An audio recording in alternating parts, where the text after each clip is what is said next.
So what has led you then to be involved in research in the past, Satvir, and what has that experience of involvement been like for you? Can you tell me?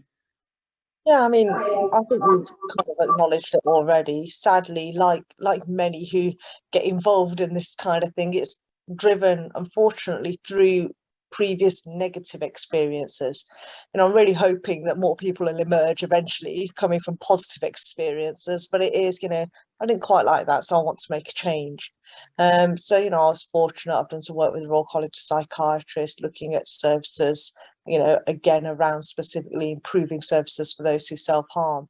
And over time, it's become my life now. I deliver training on the topic of self-harm nationally to help, again, reduce stigma and improve understanding.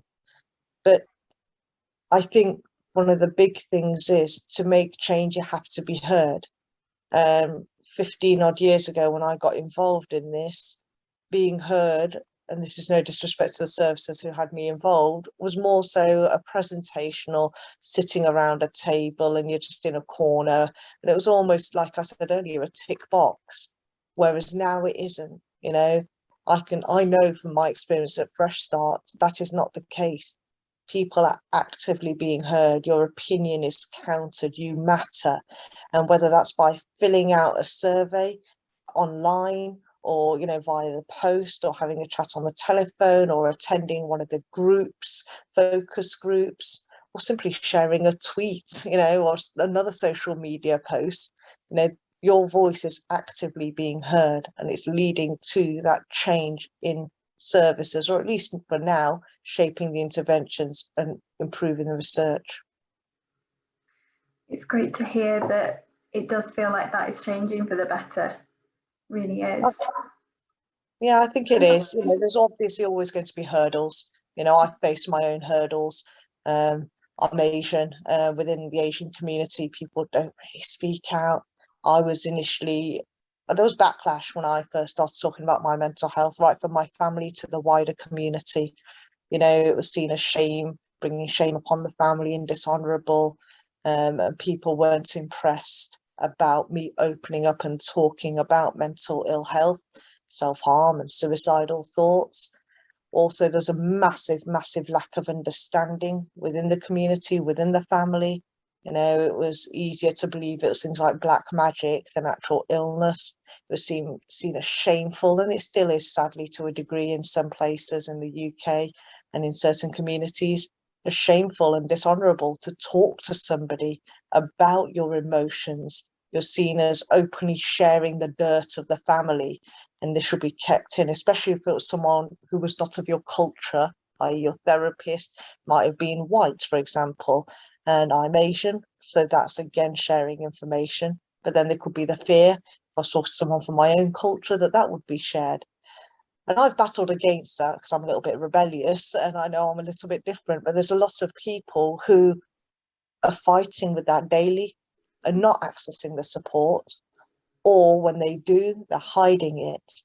And I really would hope that more people, especially from the BAME community, would come forwards and engage with this support, because I think there are certain things that need to be adapted, to take into account some of the issues that specifically the BAME community can face, or any community faces, but being BAME just heightens them experiences.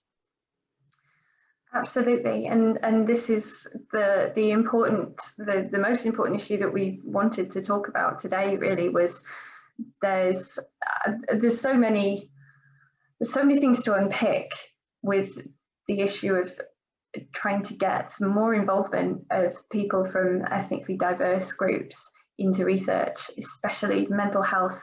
It is such a huge gap in knowledge and understanding to be able to know what can be provided and what can be offered, and how to get people talking about mental health from those communities.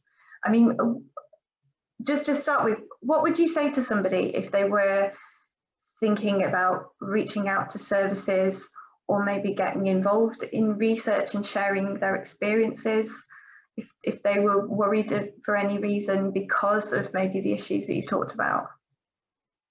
I mean, I can only speak coming from the South Asian community because that's the community I belong to. But I know there are parallels with other minority groups or ethnically diverse groups. I know that happens. But what I want, firstly, people to know is confidentiality is a real thing. You know, I recently spoke to a friend of mine who was scared to seek support from her doctor because she was afraid that a doctor would pass it on to her husband because they worked near each other. And I'm like, that's illegal. You know, you can't share information. So confidentiality is a very real thing and you are protected by it. And if a professional did breach that, then you're in a position to do something about it. So I think that's really important. And whether that's seeking support for yourself or being involved in things like this, like research and doing videos, but it's up to you how involved you get. I personally have chosen to be very out there. You know, I've chosen to be very open, but that's my choice. You know, I don't mind having my name associated with things, my face associated with things, my voice. I don't mind that. But that is a personal choice that I've made. It wasn't the minute I started talking, I had to have a very public profile. You might choose to answer that survey. And when you do some of the work with Fresh Start, you have a choice as to whether, you know, you want to be contacted later on or not. You have a choice depending on which part of the project you're involved in. It can be as little or as much as you like. And yes, for some parts of the project, a commitment is expected. But again, it's not forced. For any stage you felt you could not carry on, you are able to step away. And I think it's knowing that involvement means very different things. But for me, one of the key things is that people feel able to access support and know that confidentiality is there. And if you can't access support face to face, then there's lots of, you know, it's 2021, lots of support with excellent helplines and apps and tech services. But of course, I'm always going to encourage people to come forwards and take part in that research. You know, if it takes 5-10 minutes to do an online survey, if that at times. So when you do see things like that, and you see it says anonymous and confidential, please do it because your view does matter and it does make a change. And we need more people from different backgrounds to see, are there any differences? It may be that there's no differences, but we won't know that unless people share their experiences. Thank you, Sap. Yeah, that's a brilliant answer. I think we know from the data that has been collected in people's using hospital services and other third sector health services that self-harm is something that affects everybody from every group, every race, gender, sexual identity, whatever the differences are, self-harm is something that is common to everybody. And yet we're still finding that the majority of our services and our research as well is being frequented by predominantly white British women. And that's something that we really need to look at, because why is the experience of receiving help for something different for you based on your characteristics, whatever those might be?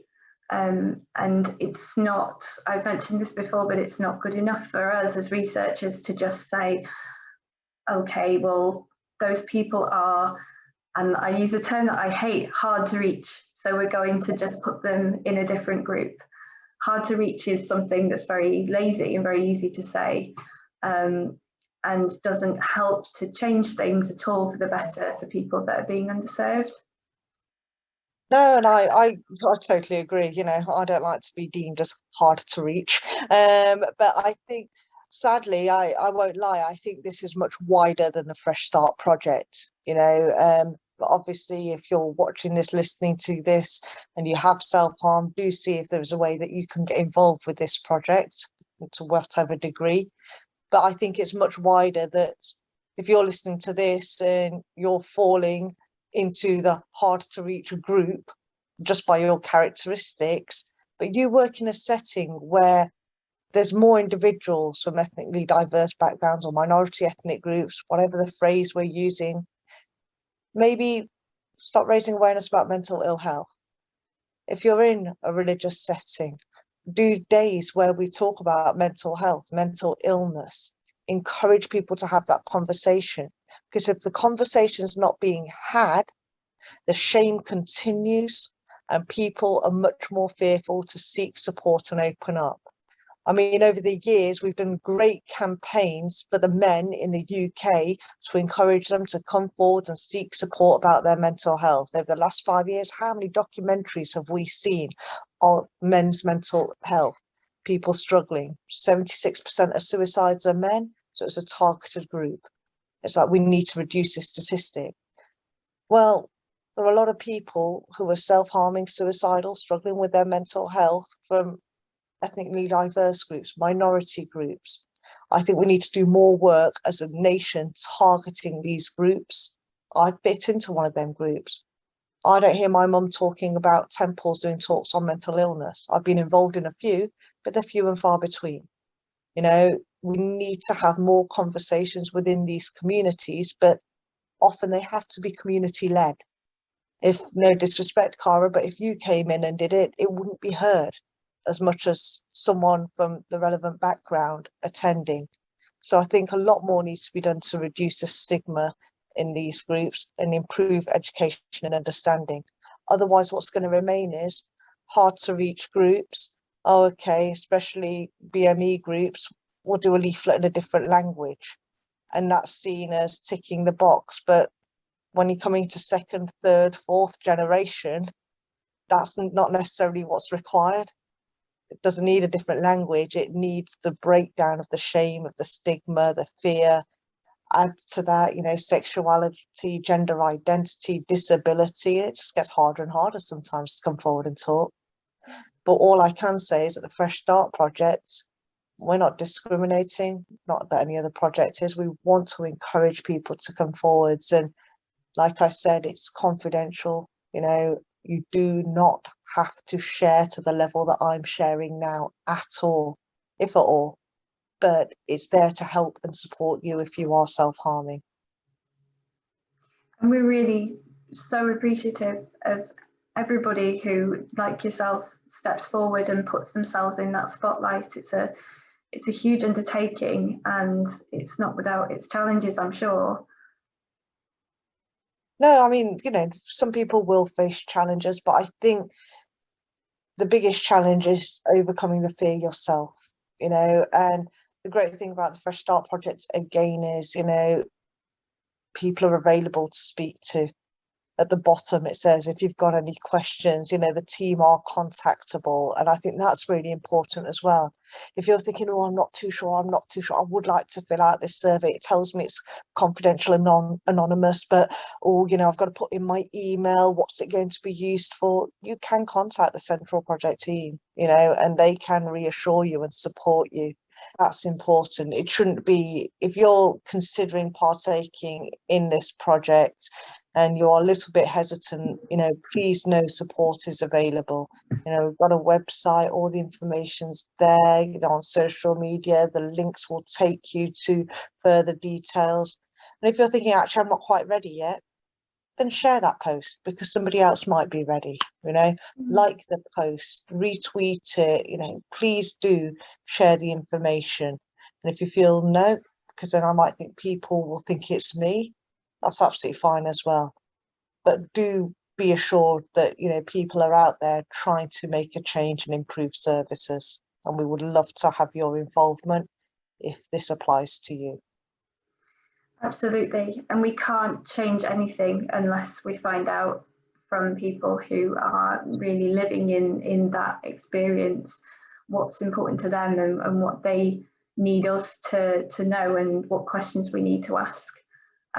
There's still so much around in terms of stigma and people really struggling just to find the right words to be able to say what they're going through. And that doesn't even account for those differences if somebody's first language isn't English, how they might describe their mental health or their experience of self-harm. And I know we've talked about that before, Satvir, in terms of in South Asian communities. Yeah, and actually knowing what to say and how to describe something like self-harm.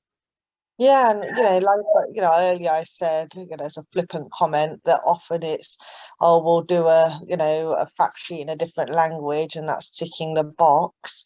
And I mentioned about second, third, fourth generation who may not need that because English is their first language. But then we've got to be very aware that people self-harm whose first language isn't English, but they're living in the UK. Or they speak English, but actually they understand information better when it's presented in their mother tongue. And I am acutely aware that within the South Asian languages, we don't have, and I know in many other languages too, we don't have direct translations for things like self-harm, for things like bipolar disorder or personality disorder or psychosis. And when there is a loose translation, and I mean very loose, it's often very, very derogatory, very negative. And that in itself is going to prevent people saying things. Granted, in the UK now, we're getting a little bit more compassionate and we're getting much better at understanding mental illness. So, when someone says they're depressed, thankfully, we're getting better at going, okay, I understand that as a mental illness and understanding what that means. Whereas I'd say still in some communities, i.e. the South Asian community, that's not fully understood. What does that mean? It is an illness, which then has the impact on people not discussing it.